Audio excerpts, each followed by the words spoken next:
The name of the story: The Disappearing Snowshoer, Banff's Silent December.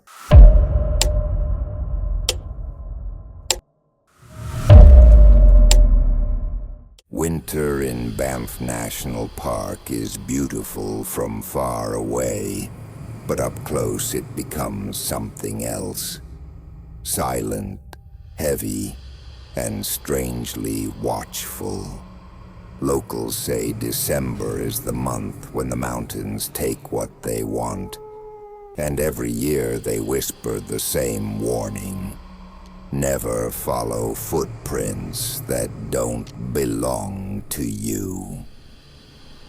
The legend begins with Evan Clark, an experienced snowshoer who vanished on Christmas Eve.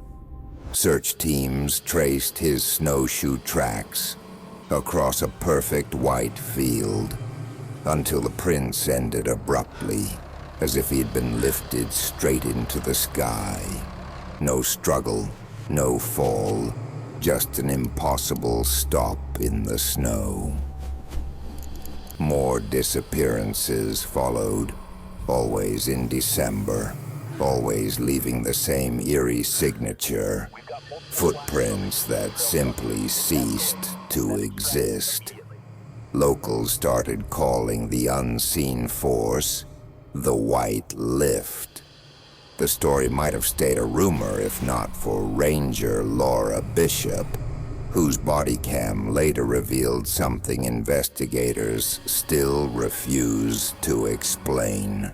She went up Hidden Lake Trail late one December afternoon to inspect avalanche conditions.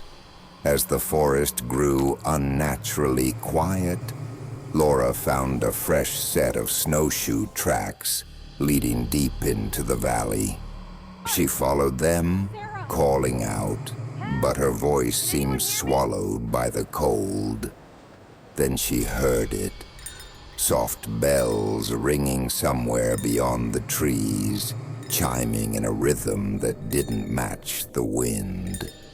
The snow glowing faintly under the moonlight. The prince led her into a wide clearing, and then stopped, perfectly sharp, perfectly final, right in the open. When she tried her radio, it didn't just fail. It erupted into static that grew louder and harsher until it sounded like something breathing on the other end. Her body cam caught the moment a long, thin shadow moved across the snow behind her, stretching, bending, gliding with no footsteps at all.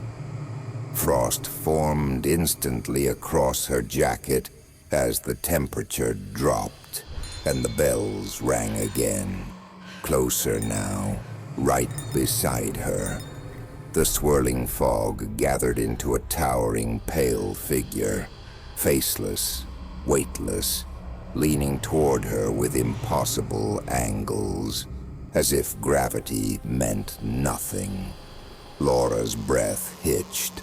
The camera flickered, and then everything went black. She was found 2 hours later lying unconscious on the snow. Her own footprints showed she had walked toward the clearing, but none led back. It was as if something had quietly set her down like a misplaced object. When she woke, she whispered one sentence: "I didn't walk back, it carried me." Since then, hikers report hearing bells in the dark, always around the same time, 11:06 p.m., the exact minute every snowshoer vanished.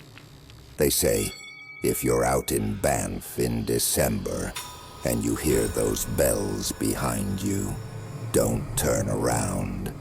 Your footprints might be the next ones to end in the snow. Perfect, clean, final. The name of the story: Santa's Footsteps on the Roof. Flagstaff, Arizona.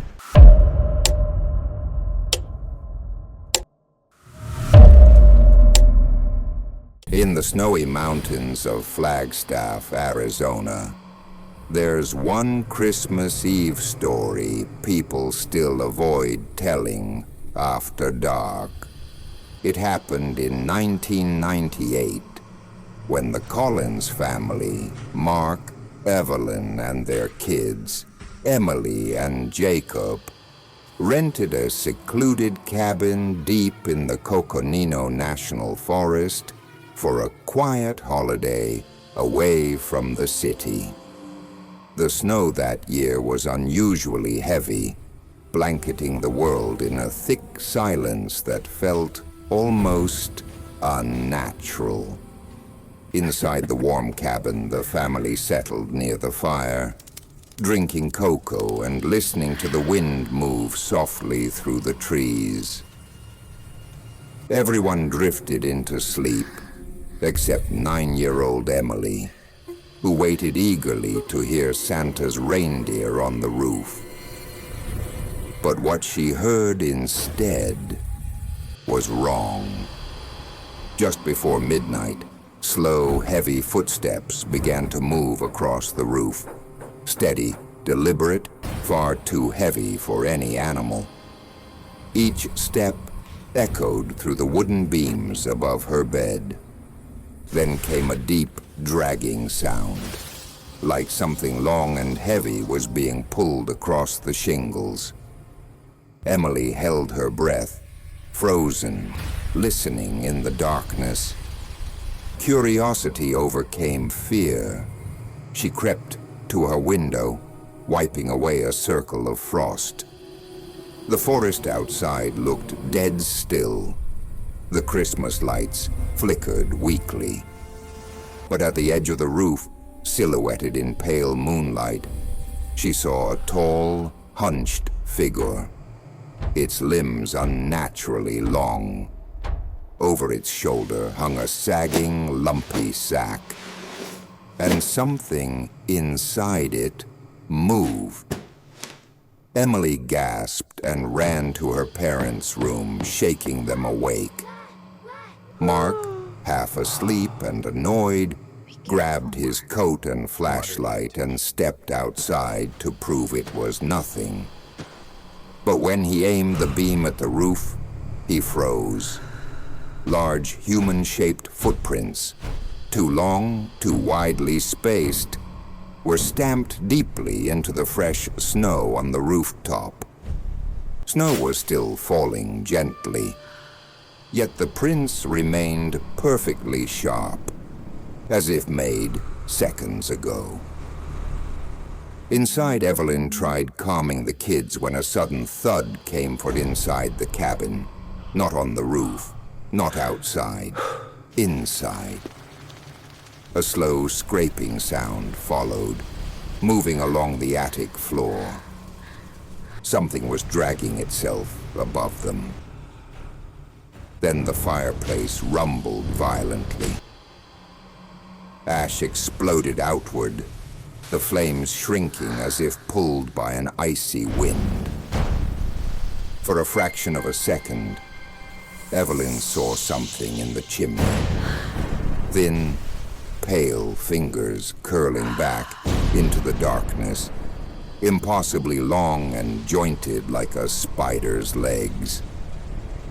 Mark burst in from the cold as the attic above them creaked under heavy, shifting weight. The footsteps returned, slow, patient, pacing directly above the living room. The dragging sound followed as if something massive was pulling its sack along the attic floor. The lights flickered, the cabin trembled. Then everything went silent. The family stayed awake until dawn, huddled near the dying fire, jumping at every little sound. When morning finally came, Mark searched the attic, the roof, the snow. There were no prints anymore, no disturbed boards, nothing to prove what they heard. Except one thing. On the stone hearth, half buried in cold ash, was a child-sized boot print. It's too long. Far too long. The shape stretched unnaturally. And beside it lay a torn scrap of red fabric, stiff with frost, and stained with something brown and dried.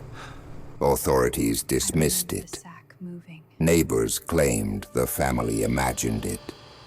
But Emily, now grown, swears she remembers the tall figure on the roof, the sack that moved, and the sound of something climbing down the chimney that Christmas Eve.